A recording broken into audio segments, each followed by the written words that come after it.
Welcome, ladies and gentlemen, to another edition of The Global Reality. I'm your host, Josh Reeves. This is Tuesday, January 29th, 2019. Thank you very much again for joining me for another edition of the show. Going to be getting into some various news articles and different things tonight here for you on the show, as usual. So thanks for tuning in and being here yet again. Yes, indeed, I'm back here with you all. Let's see, what do I want to talk about first? I guess first things first is to talk about the 4-part mystery Hollywood series that's out. If you haven't checked this out and you haven't gotten this yet, you need to do so. If you've gotten parts 1, 2, and 3 and didn't know part 4 was out, well, then now you know. Either way, you should get all 4 parts of this immediately and watch this, and you spread it around and tell everybody else too, because I've really cracked something here that I think needs to be seen by more than just a handful of people as we have right now. So, man, oh man, oh man. What I've cracked with part 4 was just completely unexpected. And one thing I wanted to mention, just in case, because sometimes I get emails from people, and I'm kind of confused by them, because I know they wouldn't be sending me this email and asking me this question if they had watched the entire thing. You know, it's kind of frustrating sometimes to be like, I have to email somebody and be like, keep watching. You haven't watched it all yet. You're asking questions before so please watch the entire thing all the way through each part, or my movies or anything else. I have people do that to me in the past with my movies. And I'd get to talking to them, they'd be asking me these questions, and it would be weird, because it's like, this doesn't seem like questions that somebody who would watch the movie would ask me, and sure enough, I get somebody who, I'd be like, have you even watched the movie? Well, no, but I heard you talk about this. Is what? You want to have a conversation with me about my movie and you haven't even watched it, man? Fuck off. That's a big FO right there. Just fuck off. That's a totally different thing than somebody watching it, at least somebody who's watching it part of the way through and then emailing me is at least watching it. You know what I'm saying? That's not nearly as bad as somebody who wants to doesn't even bother watching anything. Oh, well, what about this and this and this? And I'd be like, well, did you, I explained that.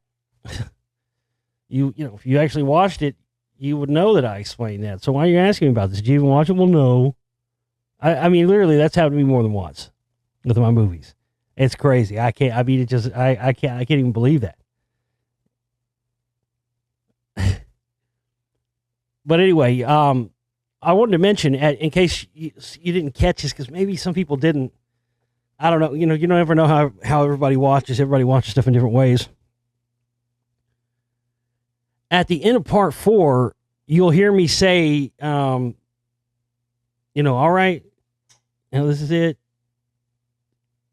Thanks, everybody, whatever.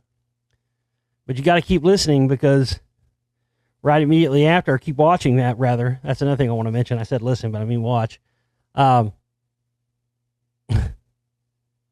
You got immediately, right when I say, okay, that's it, I say, wait, hold on, I'm not fucking done yet. Because that's when the big stuff comes out. Because like I said, I was already done with part 4 and putting it together when I went back and rediscovered all this stuff and cracked the entire code of this movie, Under the Silver Lake. And I think that's another thing I need to do, is I think I need to, I called the series Mystery Hollywood, because it's more to do with it has to do with a bunch of different things, and not just the movie Under the Silver Lake. But I also noticed that I haven't really put anything promoting the film out that says it has anything to do with the Under the Silver Lake movie. So I think I'll do that. I'll put like a little video here on YouTube that that says something like, I cracked the Under the Silver Lake code, and then have links to where people can go and buy the 4-part series. But anyway, it's on sale now in my download shop, so go and get that. Another thing that people had asked me is, a few people asked me, or made comments indicating they were just listening to it, not watching it. You need to watch too. I mean, the first 2, I would say, part 1 and part 2, you maybe could get away with that, but part 3 and part 4, you need to be watching and seeing what's on the screen, because I put additional stuff on the screen, and if you miss it, it's, you're going to miss some important stuff. So be sure you're watching and paying attention, and go back and watch these things, and, because it is kind of, it's a thing. Something happens 2, 3, 4, 5 times, it becomes a thing, then I have to address it. So anyway, there you go. So check it out and go get your copies now. Download them in the shop. I mean, listen, we have less than 1% of our listening audience who actually even bought this. Way less than 1%. So I want to fucking get this thing out and sell some copies this week. This is also our fundraising week, so we have to pay our operating costs this week, and we have to have minimum of 1,000 of our operating cost goal, of our total operating cost goal, no later than 5 o'clock on Friday. So please get your contributions in now. If 10 people contribute $100, we're there. So that's all we need. 10 people to donate 100, or 20 people to donate 50, or 40 people to listen. If 40 of you who haven't seen this presentation yet bought all 4 parts, that would do it too. So please go and make your contributions. Get them in now. Check out some of the perks and stuff we have on the page. We've got a lot of different perks for different amounts that you can contribute. Another thing that people had asked me about, I've addressed this many times before. I got to address it again, because you can do this also. People say, well, I don't have a credit card, I don't have a debit card, I don't have PayPal, and this, that. None of those are excuses. Neither to be able to contribute to the operating costs, or to get the documentary films, the audiobooks, or my 4-part new series. All you have to do, if you don't have a credit card or debit card or PayPal account or any of that, and all you can deal in is cash, then all you have to do is go to a drugstore, Walmart. I mean, they sell these things pretty much anywhere. You can go and buy one of those prepaid Visa cards, and you just put whatever amount you want to contribute on there, or whatever the total amount is worth of downloads you want. Let's say you want to buy the 4-part series, and you want to buy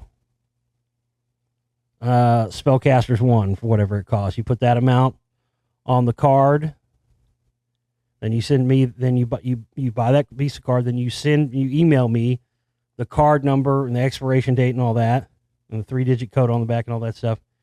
And then I can process that on my end, and then send you the download links back to you. So again, if you want to get the downloads from the download shop, if you want to contribute to the monthly contribution thing, but you don't have a credit card, debit card, and you only deal in cash, and you want a way to do it that way, that's a way you can do it. It's just a gift card, so there's no sort of paper trail or anything with it like that. So, if you're one of those type of people, and apparently there are those type of people out there, because I get messages from them all the time, and I've said this a bunch of times, but no one has yet ever done it. People, I need another way to contribute. How you doing? I tell them that, and then they still don't contribute. So, that's when you're dealing with people who are just making excuses, and not people that actually want to contribute. They're just trying to make excuses for why they can't, when I give them plenty of ways they can do it without a credit card, debit card, or PayPal or anything else like that. So there you go. Oh, what else? I am back to work on Spellcasters Volume 2. I'm shooting for not this coming weekend, but the next, for release on that. Everything's coming along good. No snags. Everything's rolling good right now. I'm good about that. The only thing we've got, again, in our way this week, the only obstacle we have towards that goal is just being able to cover a minimum of $1,000 by Friday on our operating costs. We'll have to raise an additional 400 by next week. But as long as we can raise the 1,000 that we need by Friday, I can pretty much handle everything else until we get Spellcasters 2 out. But we've got to at minimum raise that goal by Friday. So please help us out. Go check out all the perks there on the page, and everybody get copies of the Mystery Hollywood 4-part season thing. I I quit adding up how many hours it is. Anybody know exactly how many hours this fucking thing is now? It's the first part was 2 hours and 40 minutes. Second part was like an hour and 40 minutes. Third part was like 2 hours something, maybe 2 hours, 40 minutes. And then I think the fourth part is 2 hours, 23 minutes. So do the math on that. That's a fucking, that's a good lot of stuff. And man, it really is great. I have to see, when I make a film or something, I'm having to see it so many times when I'm going through and editing it that, sometimes I don't see the whole thing again, unless somebody comes over and we want to watch it or whatever. But yeah, when I was going back and watching this new presentation that I did, man, I'm telling you, there's more. I don't know, I don't know how you want to. Well, you want to measure this, like pounds per square inch, that kind of thing. I don't know how you want to measure this, but info per minute in this thing is pretty fucking high, got to tell you.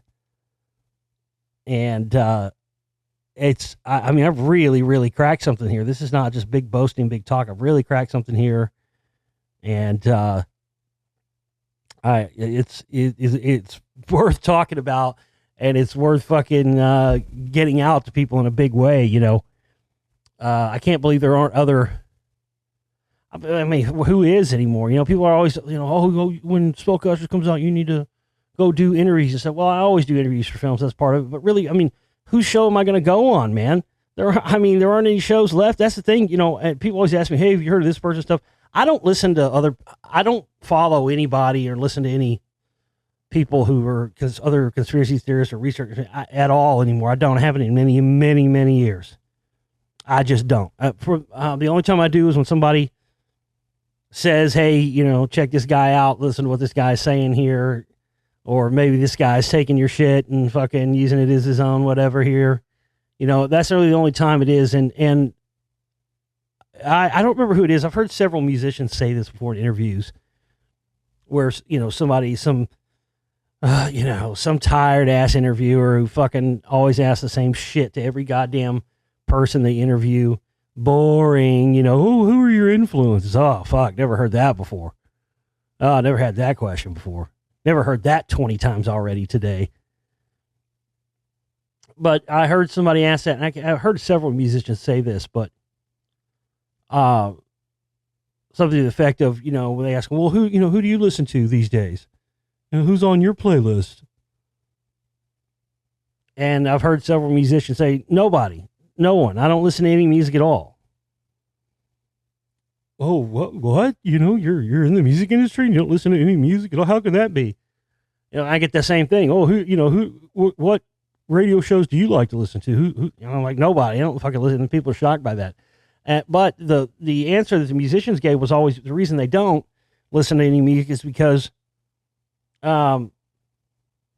don't want any sort of like outside influences to unintentionally influence their work. And that happens. That happens a lot, man. I mean, that's why some people always, well, this person ripped off this person's song. In some cases, yeah, there is blatant theft where people are blatantly, thieving riffs and thieving lyrics, whatever it may be. But there are cases where it's not intentional, where it just, there's only so many notes and scales. And, I've done that before, writing songs. So when I've been in bands, I'll write a song, write a part. I had this part for this one song one time that I wrote. It was really, I thought it was really good. It was in a song. I played it for a long time. This is when I was like 16, 17 years old. And then one day I was listening to the radio and My Sharona by the Knack came on, and there's a middle part in that song. It's not the main part, not the bum, not that part, but it's like a middle part. It goes to bam, bam, bam, bam, bam, bam, bam. When I had a song that that I wrote, thought I wrote, but the beginning riff of it was almost the same exact as that bam, bam, bam, bam, bam, power chords. And I heard that, I was like, oh fuck. I had no idea. I had never listened to the Knack or anything. I heard that song and I was like, oh shit, that's exactly the riff I thought I came up with, So scrap that. But, maybe not. Maybe you don't have to scrap it. That kind of thing happens. But I have to say, that's with me. I really don't pay. I like to stay. Listen, I'm I'm just laser focused with this stuff and have been for many years. And unless it's to like look at, people who are putting out disinfo or people who are putting out, running psyops and stuff like that, I don't really pay attention to what other people do anymore, man. I just stay focused on my own thing and try to keep my own research and my own discoveries and everything as pure as I possibly can. And I think that's what it allows me to be able to see some of these things sometimes and catch some of these things sometimes that nobody else is catching, because I'm not being, because sometimes you'll second guess yourself or you'll question things that you find. And everybody has this kind of thing, you'll question things because of something you heard somebody else say. And maybe that's your own thought. Maybe it isn't, you know what I mean?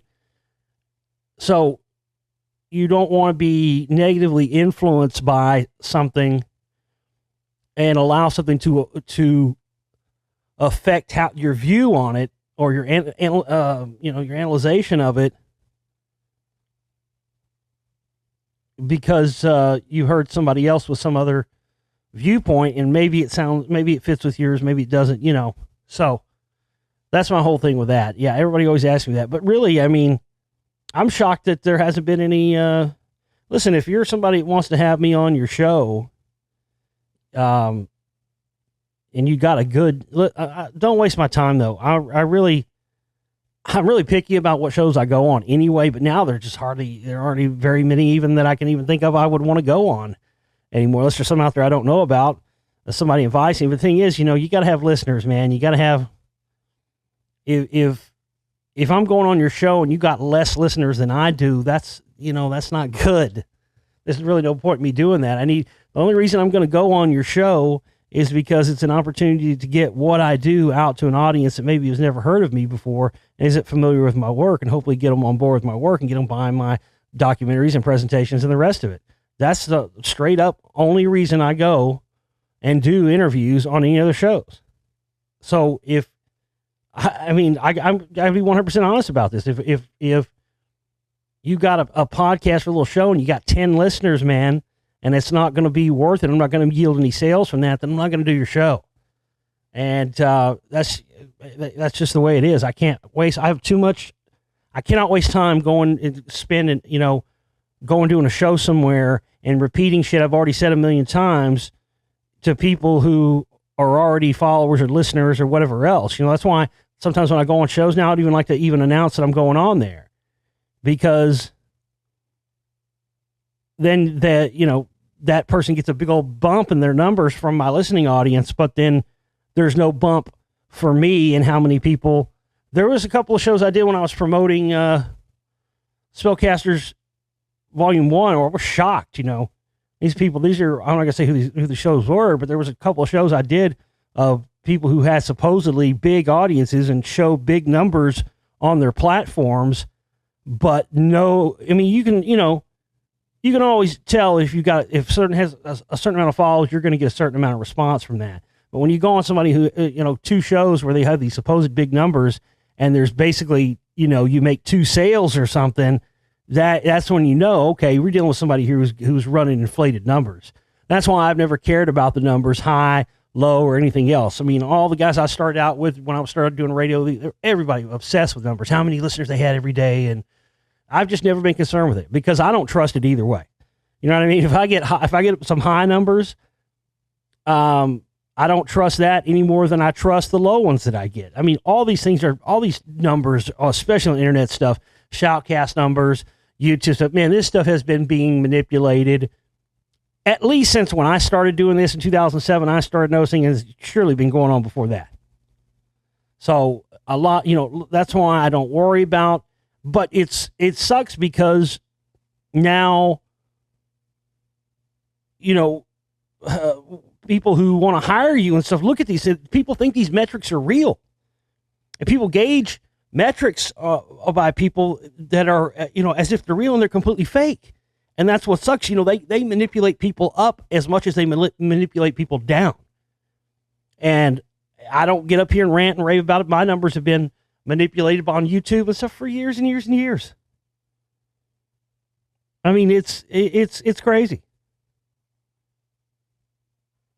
So yeah, I've just never worried about that kind of thing, and just want to keep, pushing forward with the info and whatnot. But yeah, I mean, if you've got a radio show and you want to have me on to talk about this, and you want to see this 4-part presentation, email me. Well, let's talk about it.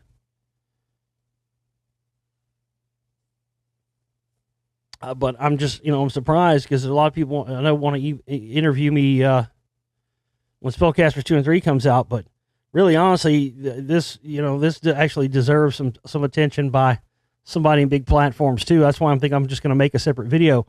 I've talked about this. People have for years asked me, and I still get comments about this all the time. People always want to say, label your videos. I get that all the time. Label your videos. People say, you need to label your videos and put what you talk about in each show.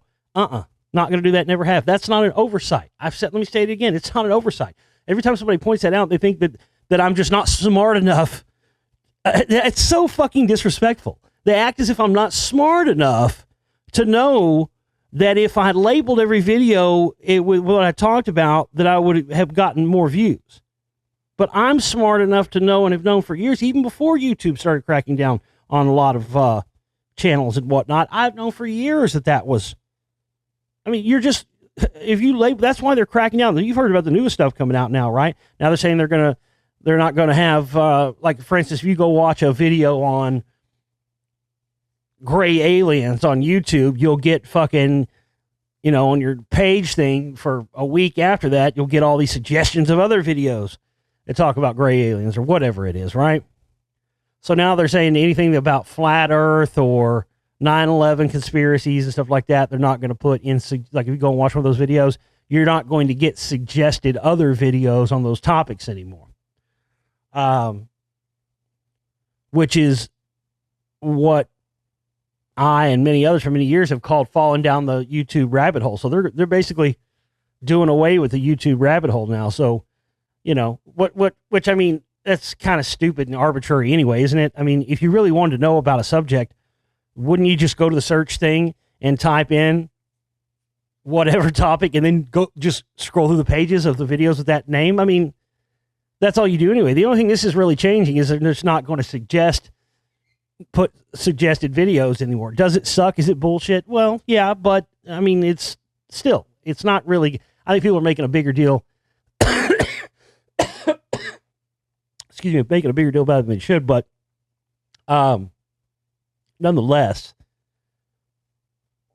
yeah, it's no oversight. I mean, again, hell, the TV gig that I got that time when I was on that conspiracy show talking about Scientology, that shit's still on Netflix, by the way. It's hilarious. That didn't come from one of my own videos. That came from a video somebody made from a clip of my show when The Master came out, and I was talking about Philip Seymour Hoffman's performance in that as L. Ron Hubbard, and I was like, they're gonna fucking kill him for this shit, and then a fucking year later they did, or he died, so that got their attention. But it also puts your videos out there and makes them, makes it easy. I'm not going to make the job easy for them. That's the thing. If you want to know what I'm talking about on the show, then listen to the show. People want everything to be easily categorized and all this, and you listen with the kind of stuff that they do now against these videos and people's videos. It's just better to leave them unmarked. But that's exactly why I'm going to make a video saying I cracked the Silver Lake under the Silver Lake Code. Because, like I said, I guarantee there's going to be a ton of people, claiming they did it first after this movie comes out. If it does ever come out, I don't know. It may not ever come out now. I had told you I'd bought that, or I'd pre-ordered that little the vinyl that was supposed to be in the movie, and this was back early December, and then the very next day, it said it had been put temporarily out of stock or wouldn't be available until April 19th, 2019, and then I found out that's when they were going to be supposedly releasing the movie. Well, I got an email yesterday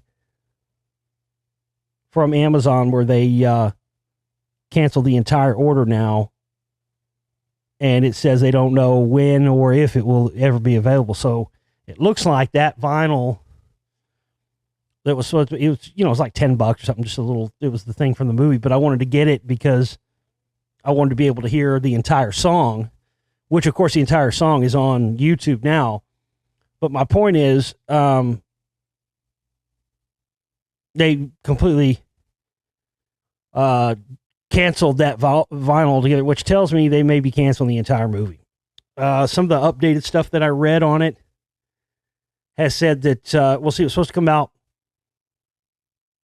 in like June or something. They pushed it back to December. Now they pushed it to April 19th, 2019. Interesting. They'd pick that conspiratorial date like that, not an accident, I think. But now I've read that, I read conflicting reports. I read one report that said that the distributor has or may have requested a re-edit of the film. Then I read a conflicting report that said that's absolutely false.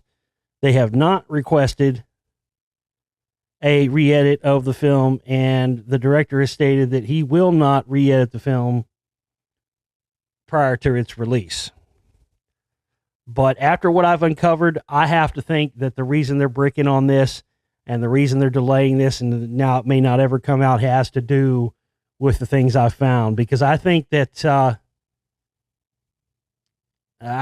probably some people and some higher ups have started to figure out the things that are in it. They don't like it.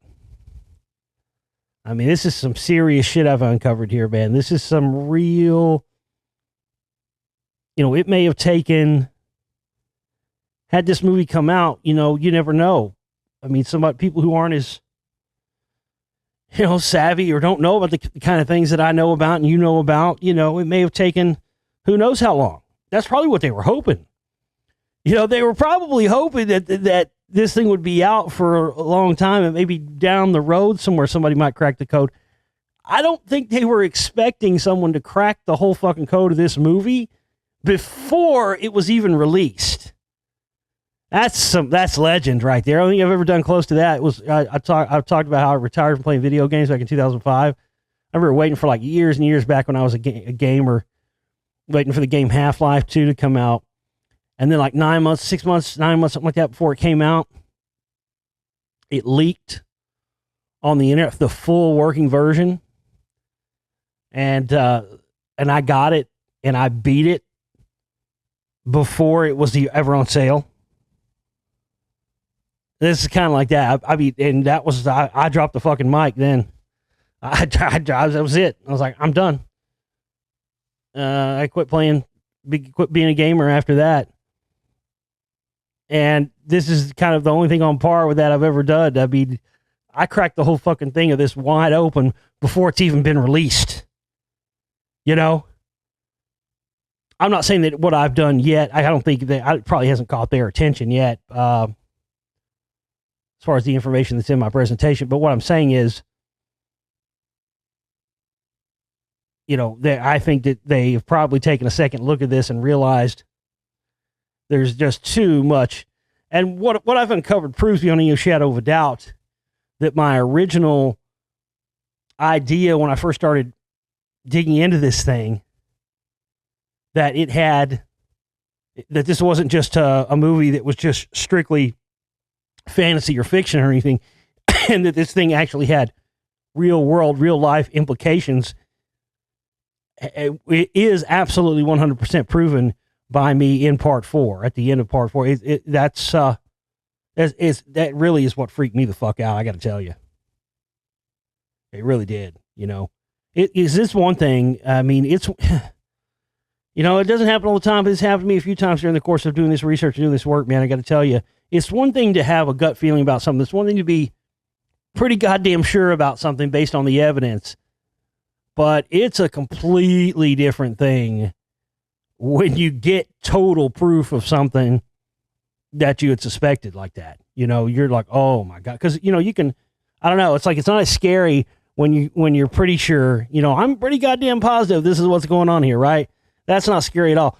But then you see the evidence that proves 100% you were right. And in some cases it's worse than you even thought. That's when it gets freaky.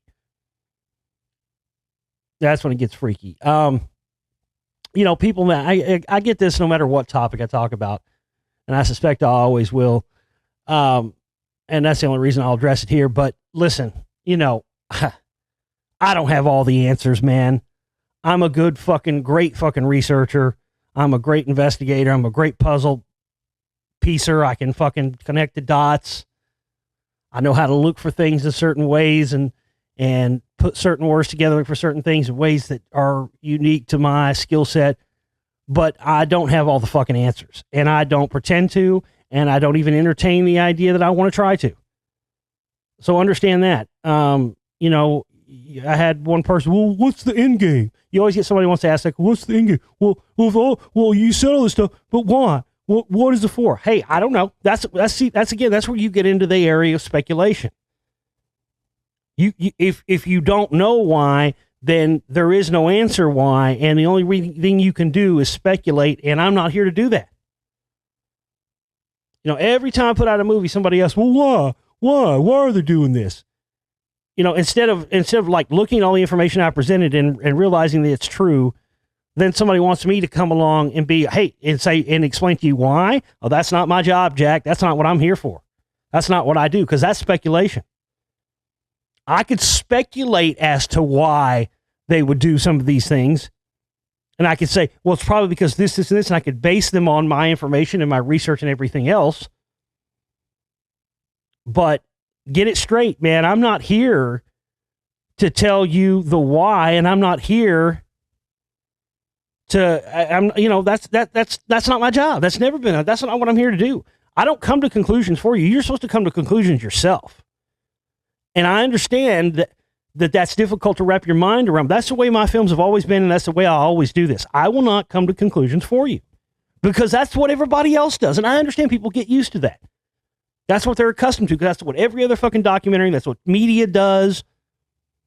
They come to they have their conclusions set in stone before you watch the first 2 minutes of whatever presentation or video, documentary, or whatever you're watching. They have their point they're trying to convince you of, and they work backwards from that to convince you of it from front to back to end. That's not what I do. I don't have an agenda towards what this stuff is one way or the other. And that's where you get people that come along. Virtually everything I've ever done, I've had people come along and try to do that. They're like, well, people do that big time with my Secret Messages series, the 2-part Bowie thing. People did a lot. Oh, well, it's because of this, and this. Okay. That's your opinion of a conclusion, but don't start getting pissy with me because I didn't put that opinion of the why in my film. Because you could sit there and do that all day long. And who's right and who's wrong? Well, if you don't have any evidence of who's right and who's wrong, then it's all speculation, and there's no point in even having a discussion about that. So this stuff is up to you to come to your own conclusions on it. I present the information, I present the facts, what I found, and put it together. If I can show you, okay, look, it connects to this and it connects to that. I mean, with this movie, Under the Silver Lake, I'd already been telling you this had stuff to do with secret societies and whatnot. Then I prove it 100% with real world implications. Beyond any shadow of a doubt, because of some of the stuff. I'm like, I can't give it away, but listen, man, this is really, and those of you out there who've already sent me messages and said, this is my most important work yet. Yeah, I have to agree. And Spellcaster 2 and 3 coming behind, it's going to be very important too. But I have to say, and I've speculated about this for a while. I'm getting more and more definitive about it by the day.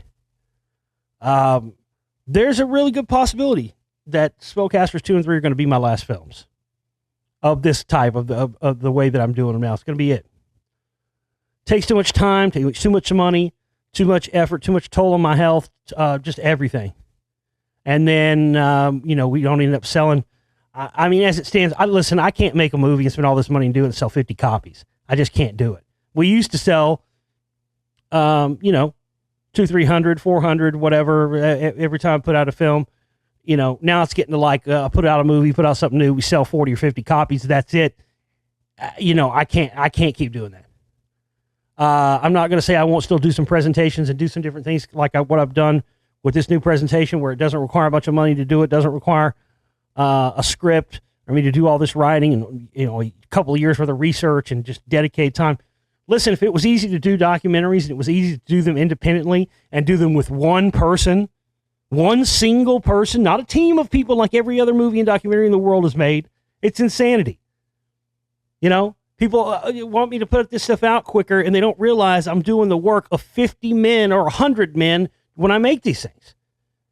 It's not easy to do. If it was easy to do and crank them out one person like this, there would be 1 million people doing it. How many people are there like me that are cranking out movies like this on this level, with this level of research, done this way, and doing it all themselves with virtually, not forget a low budget, virtually no budget? There's nobody. It's insane. You'd have to be a crazy person to even attempt to do what I do with these movies. And it's just taking a toll on me, man. It really has. So, if I don't, I'm not going to say I'm not ever going to make another movie again, because I want to keep making movies. And I want to branch out and do different stuff other than just conspiracy documentaries. I want to do music documentaries. I want to do documentaries on, and real movies, real actual motion pictures, independent films, my own. I want to do that kind of thing.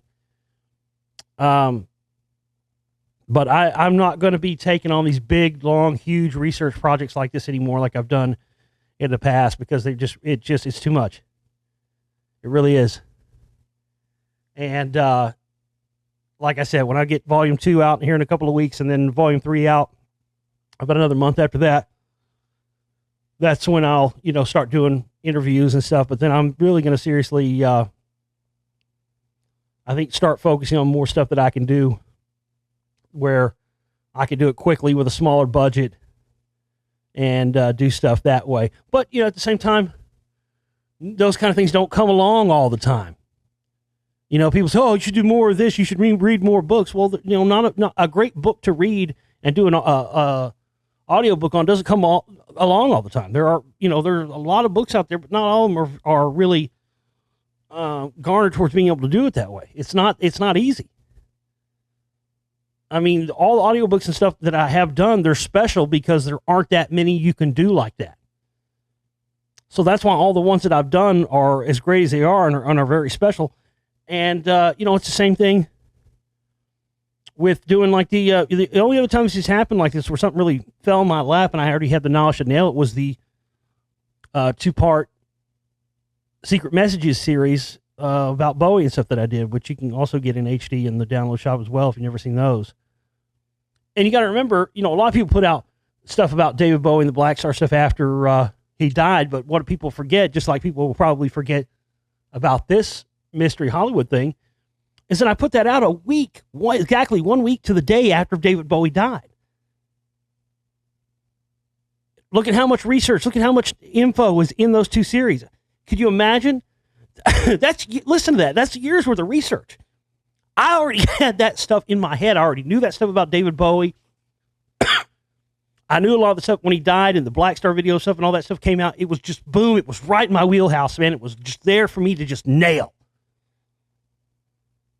And that continues to be some of people's favorite thing I've ever done, is that little 2-part series. Some people say that's the best thing I've ever done. And I did that in 1 week. And that's months, maybe years of worth of research time for anybody else. But for me, because I already had that stuff, when it came out, it was right in my wheelhouse. Boom, I nailed it. Same thing with this. That's why I've been able to get out a 4-part series that's 8-9 hours long in the past month. Because when this film came along and I started uncovering all this other stuff, I already had information and research I'd already done that tied into it. So boom, it was right in my wheelhouse, man. That's why all the way along this, I felt like, I said this before when I first started uncovering, I said, man, it just feels like this was meant for me to find. And with what I've uncovered with part 4, man, it's even beyond what I ever expected it to be. It really is wild. It really is unbelievable. I promise you, folks, you're not going to get from anybody else. There's nothing else out there like this new 4-part presentation I have, because it's just such a ride all the way through it, man.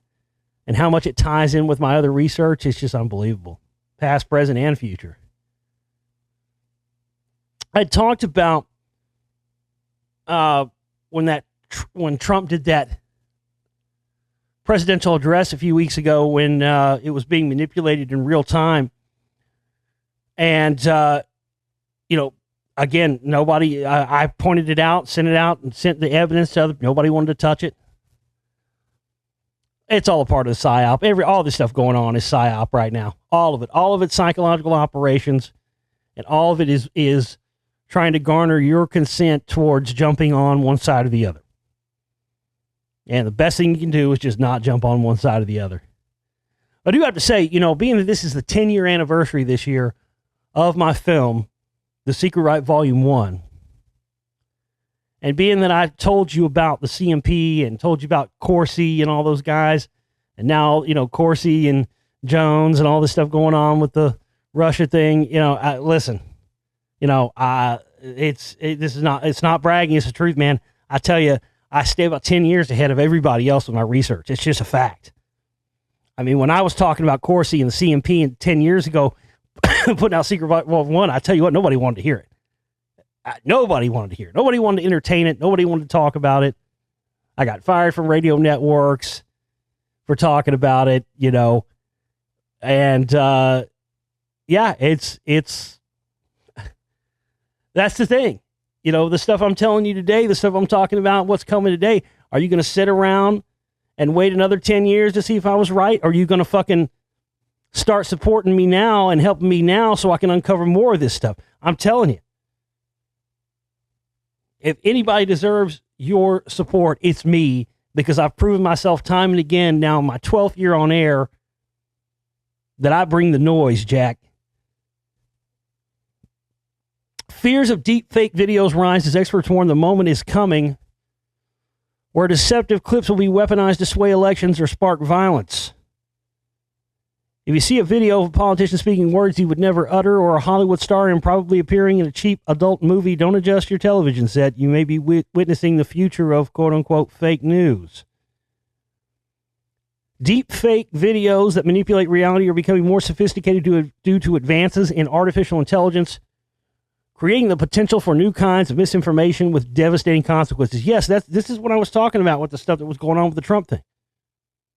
People go, oh, they've had that for years. It's been around for years. Yes, but not in this way. And not like what they said right there, where it's AI controlled. That's a totally different thing. Where you can do it and there's not a fucking person sitting behind, you can make a program that will do this. There's not a fucking person sitting behind the terminal you can blame or fire like they did the dude in Seattle.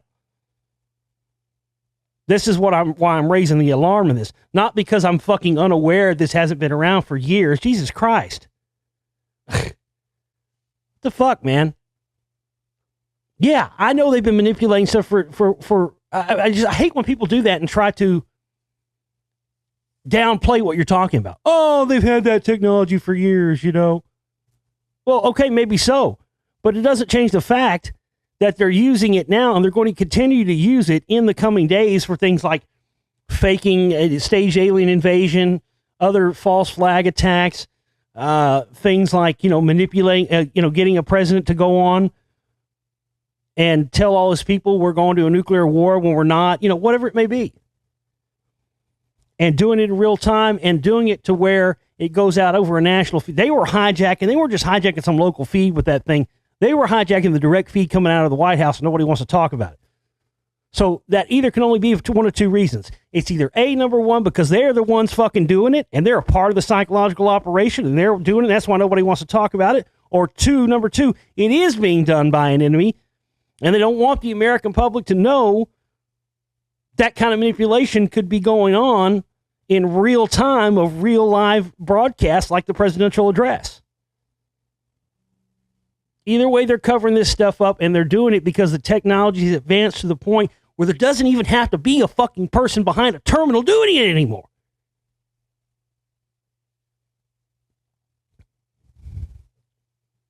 A well-timed and thoughtfully scripted deepfake or series of deepfakes could tip an election, spark violence in a city, prime for civil unrest, bolster insurgent narratives about an enemy's supposed atrocities, or exacerbate political divisions in a society about an enemy's...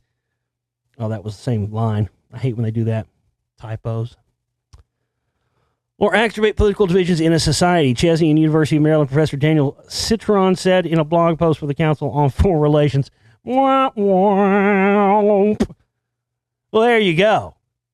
So the Council on Foreign Relations is the ones worrying us about this? Well, they're okay. Paul Shar, senior fellow at the Center for New American Security, a think tank specializing in AI security issues. Well, there you go. Goddamn. Y'all motherfuckers are just making this shit too easy now. God, remember when this stuff used to be a challenge? Remember when you actually used to have to expose Alex Jones? Remember that? Remember those days? Remember when you have to, when I used to have to expose Alex Jones? Where he'd just get up there and tell you, his dad and Trump's dad are, kindred spirits. I mean, CIA, I'm with the good CIA here, folks. I'm not with the bad CIA. I'm with the good CIA. Just like I'm not with those evil Masons. I'm with the good porch Masons. That's right. My family came over in Mayflower, folks. I'm as pure stock as it gets. Now, excuse me when I go with this fucking plate of cheese enchiladas. I'm not going to sit here and tell you, folks, I don't get a big donation for myself. I don't go buy myself a big plate of cheese enchiladas because I do. That's a real quote, by the way. I did hear it. He actually did say that one time. That's fucking hilarious. So here we go again. I mean, remember when this stuff was hard? When you here I am talking about this deep state manipulation going on, and the people warning us about it are the Council on Foreign Relations and the Center for New American Security. Womp womp. Oh, god damn, y'all got jokes. Y'all always got fucking jokes. I'll give you that. That is some shit right there, ain't it? Well, of course they're going to act like they're looking out for our best interests and warn this is going to be happening because they're going to be the motherfuckers doing it to fucking fulfill their agendas. God damn. And they're so arrogant, and they know most people, if they hear about Council on Foreign Relations or something, they just think it's a fucking right-wing conspiracy theory or something. God, this is what's going to be their downfall. They're so arrogant now because they assume, because there are so many brain-dead retards out there in the general public now, they assume the entire public are brain-dead retards now. That's what's so insulting about this stuff. They do it right in our face. They tell us exactly what they're going to do, and you can point it out to somebody and go, look, they're telling us right here they're going to manipulate the fucking TV, and they're going to use AI to do it, and it's the fucking Council on Foreign Relations and these other fucking Washington think tanks that are talking about doing this, oh, no, that's just conspiracy theory. Okay, all right. But that's why their hubris is running on fucking all cylinders, because, yes, there are a lot of, I'll give you that. I got to agree with them there. Yes, there are a lot of brain dead idiots out there. It's just part of life. There always will be, always has been. But, just to assume that everybody's brain dead retards, that's just arrogant as fuck, and that's what's going to bring them down. 60 years, $200 million, and still no lasers in the air or space. Inside the U.S. military's long-running Star Wars plans, as research warns Trump, death rays are a long way off. Well, this, again, more disinformation. This goes right back to what I've been talking about pretty much from the very beginning here of this show and all my work. And that has been going back to what Warner von Braun talked about. First the threat's going to be communism, then terrorist third world crazies, then asteroids, then aliens, and it's all going to be lies and a pretext in order to get space-based weapons up in the air they can then use offensively against targets on the ground, civilians included. They've had, Jesus, titty fucking Christ. You ever heard of Hughes satellites? They used to have commercials. They had a chick on them. They play them late nights where they try to get you to buy their, TV satellite.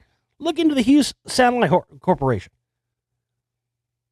They had those type of satellites with offensive weapons, what they call hunter-killer satellites, in the late 1960s, ladies and gentlemen. It's been talked about by many insiders, many former people at the Pentagon, Department of Defense, et cetera, et cetera, et cetera.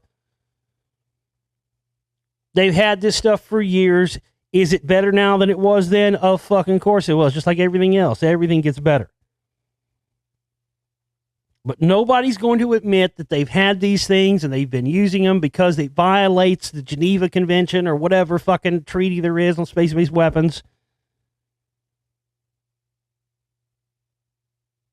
But yet they have spent billions on space-based weapons for literal decades, and it is increased exponentially between the administrations of Bush, W. Bush, Obama, and now Trump. Because this thing is bigger than any one of these stooge tool, patsy presidents. And this stuff has been up there, but they're not going to talk about it. They're not going to tell you it's real. They can't. They're just going to continue to put out disinfo like this and say that it doesn't exist and nobody has that technology when it's been up there for decades. America's 60-year effort to build a deadly laser has been crippled by farcical blunders and technical problems. A new book reveals total disinfo. Who's putting this out? I don't know what I'm going to read on. I guarantee you it's going to say this is written by some supposed former guy who's actually probably a total CIA disinformation psychological operations officer.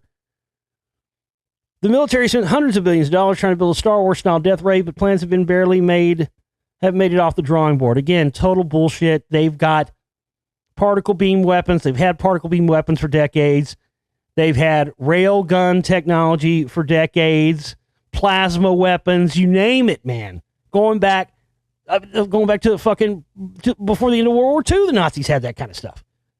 Then we brought all that over here during Paperclip. As you know, everybody knows about Paperclip. Everybody, including myself and others, talked about it ad nauseum before, but because it's important and it does prove what they've done. But, trying to say now, again, this is just goes back to the hubris and the arrogance and just the assumption that we're all brain dead retards and that none of us have ever read a book in our lives. None of us have ever looked at any of this stuff. It's a fact that the Nazis had Star Trek style weapons before the end of World War II, folks. They were working on all kinds of crazy shit. And we brought that over here, lock, stock, and barrel, and made it classified U.S. eyes only ever since. They're going to continue. But at the same time, I understand it. This is the right tactic. I understand if you're trying to not, let your enemies on to what you got, this is a way to do it. Deny. No, fuck, no. Laser beams, space beams, particle beam weapons, and space-based weapons, no. Oh, what are you talking about? You're crazy. We're 100 years off from having anything like that. No, I get it. That's a smart way. That's a smart counterintelligence thing to do. Because nobody wants to be the one that gets caught with their hand in the cookie jar. But everybody's got their hands in the cookie jar and has for decades. Russia, China, the U.S. But it's one of those things where the first person that gets exposed as doing it is going to bring down the whole fucking house of cards for everybody. So nobody wants to rat anybody else out because they don't want to get found out themselves. But they'll continue to run this disinfo shit and say, oh, we don't, that's fucking sci-fi, we don't have that. No, just like they that stuff that I talked about where they admit they've done research into wormholes and into traversable wormholes and into stargates. Yet if you bring it up as if it's real, people will still say, oh, that's just science fiction. They don't have it right. One $4.3 billion project led to an aircraft that had to return to base after every flight needed to be escorted to battle by fighter jets because it could not defend itself. The most infamous attempt to build space lasers was Ronald Reagan's Star Wars program in 1983, but after burning through more than $200 billion, it was canceled. You're right. No, it wasn't canceled. It was on its status on the official Department of Defense yearly annual defense spending budget was canceled. It was then moved to DARPA DOD black budget spending that is off the record to the general public. That's what they do with all this stuff. Anytime you hear them canceling something like this, some big advanced thing when they've already got it, that just means it's going black. It's going to black budget. Because it costs so much to do it, and they don't want any transparency, especially when you're talking about technologies that are illegal to have by multiple international treaties. Of course, that's going to be the thing that you would do. Where does it say who wrote this?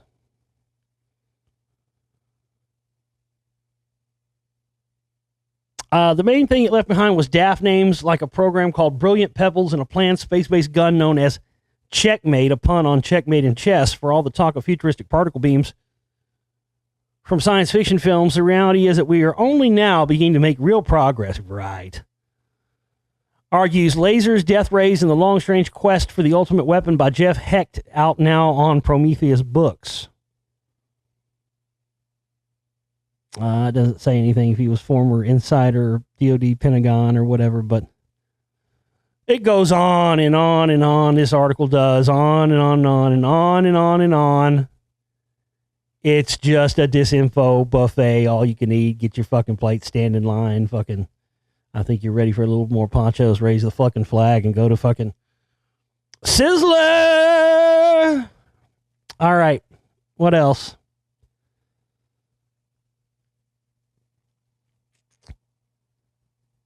The lunar eclipse, according to flat earthers. Conspiracy theorists claim blood moon was caused by an unseen shadow object passing in front of the sun. Now, that's interesting. I saw something twice, man. I saw it in 2008. 3 times. I saw it once, or twice, rather, in Oklahoma, and the other I saw it in East Texas. And it was right as the sun was going down. It was raining both times. And I saw something go across the horizon that was definitely outside of our atmosphere that I'm telling you was as big as the sun, and it went across the sun in front of Earth and cast a shadow where you could see it. I saw this thing 3 times. I've never seen it since. I don't know if this is what the flat earthers are talking about, but I've seen something 3 times pass between the Earth and the sun in the middle of the day, right as the sun was going down, right at dusk, 3 times. And I saw them all 3 times in the same year, never seen it again. And it was massive. And it looked disc-shaped. Like, it looked like what you would expect to see, the sun or the moon passing over during an eclipse or something. That's what it looked like. Unbelievable. I don't know. Yeah, I mean, this is the whole thing, That's with any of these disinfo operations, that's what they try to do. They want to attach some real shit with some bunk shit to try and make their bunk shit seem more legitimate. I mean, it's a classic part of all this, any of this disinfo operations that you see from these clowns. All right, folks, I'm going to leave it there. I appreciate everybody tuning in and being with me. I love each and every one of you. Please get your hands on that Mystery Hollywood 4-part series immediately and watch that. And get your contributions in immediately so we can get the operating cost covered coming up this Friday. I'm going to give you as many shows as I can this week, but again, I'm strapped back trying to get Spellcasters 2 done out by not this coming weekend, but the next. And only thing that's going to stand in our way is getting these operating costs covered. So I need all my soldiers and all the people that are with me and left standing to stand up now and help me do this. Because it's on, motherfuckers, now. I don't think I've ever been more fired up. Probably not since the very beginning when I started doing this. I don't think I've been more fired up about this stuff than I am right now. Something about this, what I've uncovered with this new shit, man, and what I uncovered, I'm just fucking, I'm wound the fuck up. And I'm ready to do this, and I'm so grateful to everyone out there who is with me and is willing to support my work and help me do this in this fight, because I can't do this fight without you, and I got to have your support to do it. I love you. I'll see you next time. Take care.